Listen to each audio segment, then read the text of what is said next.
Okay, let's unpack this. A pretty dramatic escalation just unfolded in the Middle East, didn't it? It's sending, well, shockwaves across the globe. Today, we're taking a deep dive into these recent U.S. strikes on Iran's nuclear sites.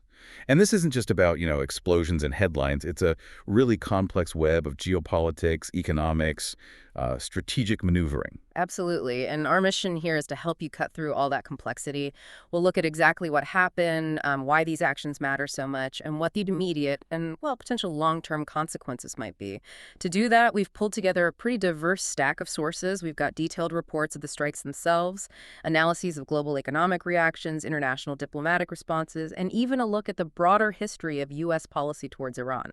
Yeah, we've got some fascinating material for you. Accounts from, like, on-the-ground reporting, insights into how investors reacted from financial news, global responses via major wire services, and a really thought-provoking debate on that controversial maximum pressure campaign from open to debate. We're going to give you those direct, granular details that really bring this story to life, but also, connect them to the bigger picture. Okay, so let's start with the core event. Sunday, June 22nd, 2025. That's when the U.S. launched strikes on Iran's nuclear sites. And the announcement came straight from President Donald Trump himself, right, on social media. What actually happened on the ground? Well, these strikes were highly targeted. Three specific nuclear sites got hit: Fordo, Natanz, and Isfahan. And the approach for each was quite distinct. For the Fordo facility, the one that's buried super deep and heavily fortified, the U.S. deployed 6 massive bunker buster bombs. And these aren't just any bombs. They're the massive ordnance penetrators designed specifically for deep underground targets. Right. They were delivered by 3 B-2 bombers. Each plane carried 2 of these huge munitions. And they specifically targeted 2 of Fordo's 5 entrances. The precision involved is pretty remarkable. Wow. And what about Natanz and Isfahan? Was it a similar strategy there? No, not at all, actually. For Natanz and Isfahan, the U.S. switched to missiles. Tomahawk missiles specifically, 30 of them. And here's the crucial bit. These weren't launched from planes flying over Iran. They came from U.S. submarines, positioned about 400 miles away from the targets. 400 miles, okay. Yeah, so it speaks to a layered, very strategic deployment of force. It kept U.S. manned aircraft largely out of the direct line of fire from Iranian air defenses for those specific targets. Although U.S. officials did later confirm to Reuters that B-2 Spirit bombers were involved in the overall strike, so the aerial component was definitely there.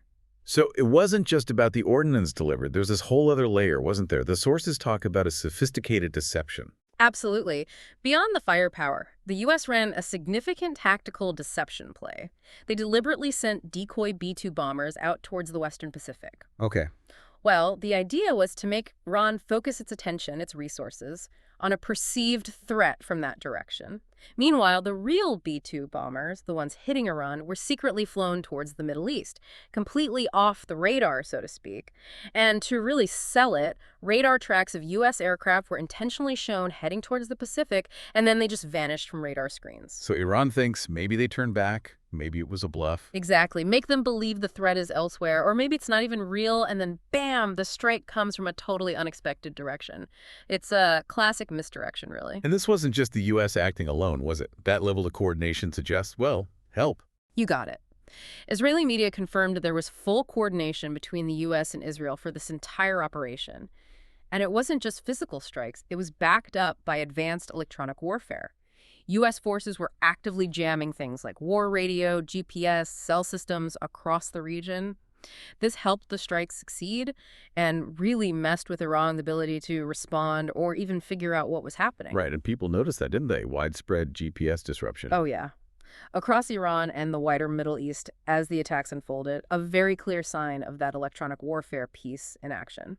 Okay, so in the immediate aftermath, President Trump comes out, declares it a spectacular military success, says Iran's key nuclear enrichment facilities have been completely and totally obliterated.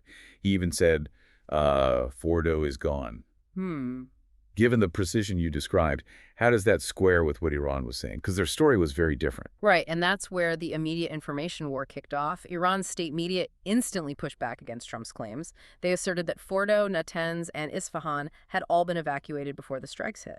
Evacuated? Really? That was their claim. They even said no highly enriched uranium was present at the time, so therefore no nuclear radiation was expected. So, despite Trump talking about devastation, Iran's Atomic Energy Commission said, nope, we're continuing our nuclear program. State media reported no irreversible damage. It's a completely different narrative. It suggests either, a massive intelligence failure by the U.S. or maybe a very slick Iranian damage control and propaganda effort. And adding another layer of weirdness to this, the BBC reported the U.S. actually contacted Iran the day before the strikes, Saturday. Told them strikes were coming, but specifically said regime change was not planned. Yeah. It seems odd. Was it a genuine warning? Or maybe some kind of bluff?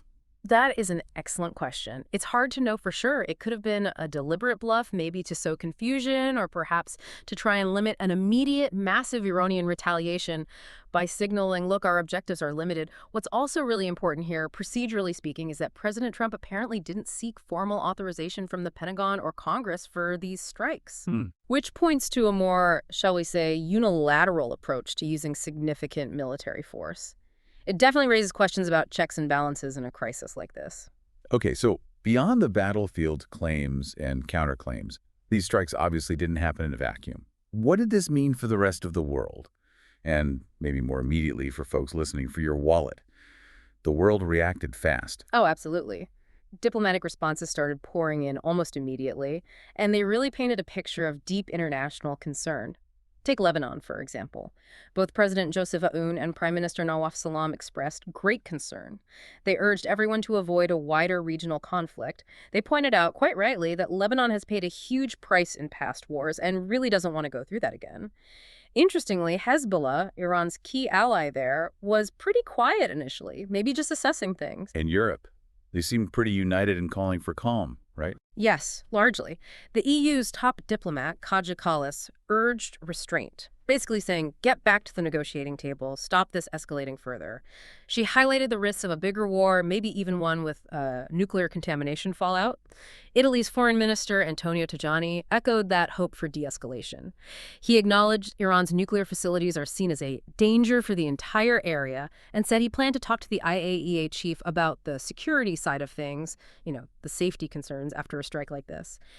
And way over New Zealand, their foreign minister, Winston Peters, called it the most serious crisis he'd personally dealt with. He really pushed for talks, saying diplomacy would deliver a much better long-term solution than more military action. So lots of calls for calm, but also this undercurrent of acknowledging the threat from Iran's nuclear program. Was everyone singing from the same hymn sheet, though? Not at all. That's the key takeaway from the global reaction. It was a real mix. You had Europe pushing de-escalation, but then China's state media was questioning if the U.S. was just repeating its Iraq mistake. Australia called for de-escalation, dialogue, and diplomacy, sort of middle ground. But then you had groups like Hamas and the Houthis, key parts of Iran's axis of resistance, who immediately condemned the strikes, vowed support for Iran, and called for jihad and resistance. It really highlights how fractured the international community is on this. There's no single unified strategy here, which makes finding an effective path forward incredibly difficult. Right. So Iran isn't just, dealing with the physical damage. They're hitting back on the diplomatic front, too, using the global stage. Precisely. Iran's foreign minister, Abbas Araghchi, was quick to use the UN Security Council. He framed the strikes lambasting Israeli actions specifically as merciless aggression and called for de-escalation. By doing this, by painting Iran as the victim, they amplify their own narrative, put a pressure on Israel, and importantly, on Israel's backers like the U.S. This move could potentially widen the cracks in global alignment. You've got Europe wanting nuclear talks again, while the U.S. seems firmly behind Israel. Iran has even said, look, we'll talk diplomacy, but only if these Israeli attacks stop. That opens up a possible diplomatic pivot if things calm down.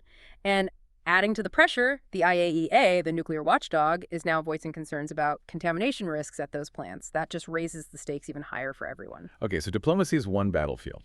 But beyond that chess match, there's a real economic price tag being tallied up already, isn't there? What are the immediate and maybe longer-term worries on the money front? Yeah, the economic fallout was, well, immediate and pretty predictable. As soon as markets opened, investors braced for a sell-off in stocks, and you saw a rush towards safer assets like the U.S. dollar. Oil prices were obviously expected to jump higher right away. Oxford Economics had actually run some scenarios beforehand. In their worst-case model, like a complete shutdown of Iranian oil exports, or, critically, a closure of the Strait of Hormuz, they predicted global oil prices could rocket up to maybe $130 a barrel. Wow, $130? Yeah, and that kind of jump would likely drive U.S. inflation up near 6% by the end of the year, which, would almost certainly kill any chance of the Fed cutting interest rates this year. Okay, the Strait of Hormuz. That name comes up constantly in these situations. Remind us again why that little stretch of water is so incredibly vital. It's absolutely critical. It's this narrow channel, only about 33 kilometers wide at its narrowest point. But through it flows about a fifth of the entire world's daily oil supply and nearly a third of all the oil transported by sea globally. A third, just through there. A third. So closing it would be, frankly, catastrophic, especially for energy-hungry economies in Asia. It would cripple global trade, choke energy supplies. And even though the U.S. only gets about 7% of its oil from the Gulf these days, it would still get hammered by those skyrocketing global prices. Everyone would feel it. Now, historically, Iran has threatened to close the strait many times, but they've never actually done it, partly because it would hurt their own oil exports too. But, and this is a significant but, an Iranian lawmaker did state that Iran would disrupt oil trade if the U.S. officially and operationally enters the war alongside Israel. So the threat feels a bit more real this time. And don't forget, LNG, liquefied natural gas. Qatar sends about 20% of the global LNG trade through Hormuz, so it's not just oil. Now, there are some buffers. OPEC Plus countries have spare production capacity. The International Energy Agency could release emergency stockpiles. But the overriding concern about a major headache for central banks trying to control inflation, that's definitely still there. Right. This immediate crisis, though, it doesn't just pop up out of nowhere. It really forces us to look again at that long-running debate about U.S. policy towards Iran, specifically the whole maximum pressure campaign. How do these strikes fit into that bigger picture? That's a great connection to make. The maximum pressure campaign, it's basically the U.S. policy toolkit aimed at countering Iran's nuclear ambitions and its regional activities, mostly using economic sanctions and diplomatic isolation. It's a strategy that has very strong supporters and equally very strong critics. And these strikes, they'll definitely be viewed through both of those lenses. Okay, so let's start with the arguments for this approach. People who back it often point to past failures with Iran, don't they? Exactly. Proponents argue that trying to be conciliatory with Iran just hasn't worked over like 40 years. They'll point to a whole list of Iranian actions they see as aggressive, going way back to embassy attacks in the 80s, right up to more recent stuff like bombing oil tankers or attacking U.S. bases. Their argument is basically, history shows outreach is often met with hostility, so only sustained, tough pressure actually works. They suggest the sanctions, yeah, they're painful short term, but they're not just hurting the regime's money, they might even be helpful to the Iranian people by not legitimizing the government. The justification is that this short-term pain is worth it to stop Iran getting a nuclear bomb, which they see as a much bigger long-term danger. And they also feel the global situation has shifted, giving the U.S. more leverage now. Yeah, that's a key part of their argument. They point out the U.S. is now the world's biggest producer and exporter of oil and gas. That gives it way more clout in energy markets than it had decades ago. They also note that more Middle Eastern countries seem to be aligning with the U.S. against Iran now, creating more of a united regional front. And interestingly, they sometimes highlight the, well, unpredictability of the current U.S. administration as a strategic plus, arguing it creates a necessary fear factor for a regime that, in their view, hasn't feared the U.S. enough in the past. Okay, so that's one side. What about the flip side? The counter-arguments against maximum pressure. Do these strikes actually prove it's working? Or maybe the opposite? Well, critics argue that maximum pressure just isn't achieving its main goals. Containment, deterrence, or even protecting the Iranian people.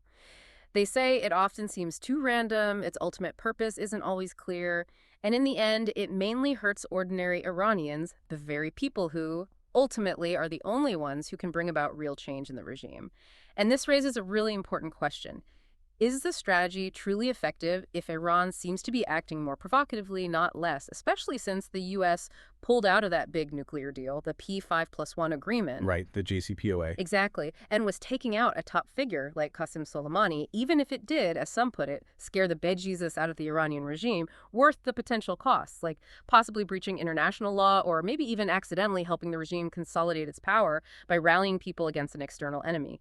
And if you look at the bigger picture, critics say the lack of a broad international coalition, like the one that pressured South Africa over apartheid, or the P5+1 group that negotiated of the nuclear deal really limits how effective unilateral pressure can be in the long run. It makes it harder to sustain. And it's crucial to underscore here, nobody involved in this debate is defending the Iranian regime itself. Both sides, proponents and critics of maximum pressure, they share the same ultimate goal. And Iran, where the people are free to choose their own future. The big disagreement is just how you get there. Is it through unrelenting pressure, or is it through renewed multilateral diplomacy? Okay, so let's just quickly recap. We've unpacked the specifics of these U.S. strikes, the layers of deception involved, the really mixed and often contradictory reactions from around the world and from Iran and the U.S. themselves. We've looked at the immediate economic jitters shaking up global markets, and we've connected it all back to that long-running debate about the effectiveness of maximum pressure as a core U.S. foreign policy strategy. Yeah, so hopefully you now have a much more comprehensive picture of this really complex, fast-moving situation. We've tried to dig way beyond just the headlines and show how all these tactical details connect up to the bigger strategic and economic landscape. So, thinking about Iran's immediate claims of the evacuation, no radiation coupled with their pretty aggressive diplomatic moves at the UN, how might their response evolve beyond just military action? And what does all this mean for the future of international diplomacy, particularly when it comes to keeping an eye on nuclear programs? Maybe something for you to ponder is the role of international law in conflicts like this, or even the often unseen long-term effects of economic sanctions, not just on regimes, but on the civilian populations living under them. Lots to think about.